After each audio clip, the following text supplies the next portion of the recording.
My name is Emma, and my life has been a canvas of love, mistakes, and hope. As a child, I was an introverted soul, rarely speaking unless spoken to. My parents, though well intentioned, were strict and unyielding. They believed in discipline and obedience above all else. Playtime was a luxury I couldn't afford, and friendships were discouraged. My days were spent within the confines of our home, devoid of the vibrant colors and sounds of childhood. The silence was suffocating, and I often found myself lost in daydreams, imagining a world beyond the walls of our house. I longed to run, to play, and to laugh with other children, but my parents' words echoed in my mind. Stay inside. Focus on your studies. The world outside seemed like a distant dream, a place I could only observe from afar. When I finally started school, I was consumed by fear. The thought of interacting with other children, of making friends, and of speaking up in class terrified me. I asked myself, how will I talk to them? What if they don't like me? But as the days went by, I slowly began to break out of my shell. I made a few friends, quiet ones like me, and we would often sit together during recess, sharing our thoughts and secrets. Though I still remained reserved, I found solace in the routine of school life. I enjoyed learning, and my grades were satisfactory. However, my parents remained unconvinced about the importance of extracurricular activities. When I expressed a desire to join art classes, they dismissed it, saying, art is not a viable career path. My love for drawing was stifled, and I was forced to focus solely on academics. As I entered college, I felt a sense of liberation.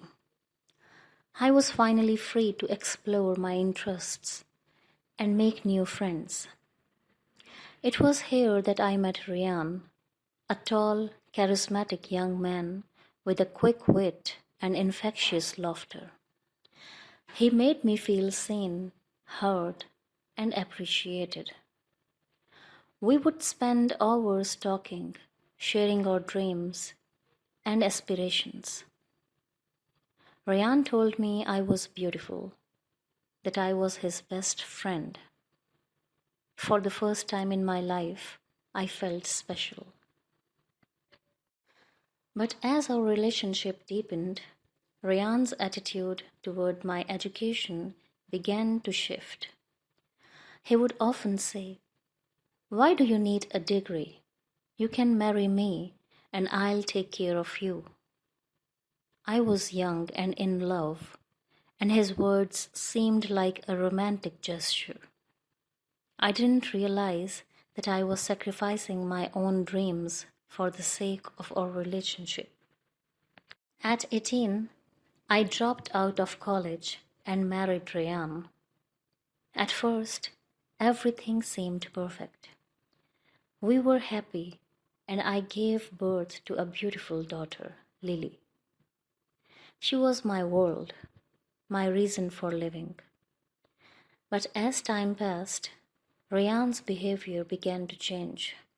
He would dictate what I wore, how I styled my hair, and even what friends I could have. I was isolated, alone, and scared.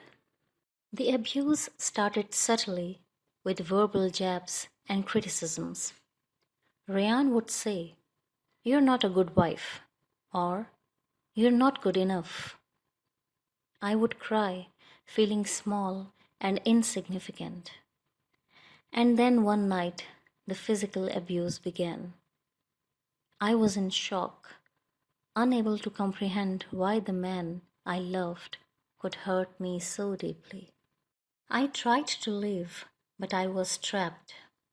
I had no money, no support system, and two young children to care for. My parents, though well intentioned, told me to stay in the marriage. "You're married now, make it work," they would say. I felt like I was drowning, with no lifeline in sight. Ryan's infidelity was the final blow. He would flaunt his girlfriends in front of me, telling me that they loved him more than I did. I felt like I was losing myself, like I was disappearing into the darkness of our marriage. When Ryan joined the army, I thought things might get better, but they didn't. He would call me from the front, telling me about his new girlfriend, and I would feel like I was dying inside. I was alone, struggling to make ends meet, and caring for our two children. But even in the midst of despair, I found moments of hope. My children, Lily and Jake, were my reasons for living. They would smile, laugh, and tell me they loved me. In those moments, I knew I had to keep going. One day, my neighbor Sarah knocked on my door.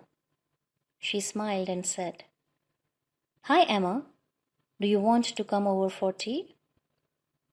I was hesitant at first, fearing Rayan's wrath, but something about her kindness and warmth drew me in.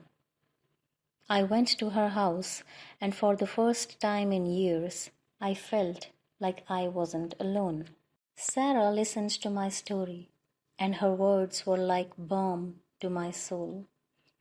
She told me, "You're strong, Emma. You can get through this." She encouraged me to start working from home, to pursue my passion for baking. I was skeptical at first, but something inside me sparked to life. I started baking cakes and selling them online. It was hard, but with each order, I felt a sense of pride and accomplishment. I was doing something for myself, something that brought me joy. When Ryan came home and shouted at me for working, I stood my ground. I told him, "I will not stop. I need to do this for me and for the children." It's been a long journey, but I'm slowly rebuilding my life. I've set boundaries with Ryan, and I've learned to prioritize my own needs. I've started meeting new people, making new friends, and rediscovering the things I love. I've cut my hair short again, and I wear colorful clothes. I feel like myself, like I am emerging from the cocoon of our toxic marriage. My children are my everything. Lily loves drawing and singing, and Jake is a bundle of energy, always laughing and playing. They bring me joy, and I tell myself, "Be strong for them." I'm not the same scared girl I used to be. I'm stronger, more resilient. I don't know what the future holds, but I'm hopeful. I want a safe and happy life for my children. I want to feel free, to be myself without fear of judgment or reprisal. I don't know if Ryan will ever change, but I know I've changed. I'm no longer the silent child, the obedient wife. I'm a woman, strong and determined. To anyone reading my story, I want to say this: you are strong, you are resilient. Don't give up on yourself, even when the darkness seems insurmountable. Keep going, keep pushing. One day you'll find your voice, your strength, and your hope. And when you do, you'll realize that you're capable of overcoming anything.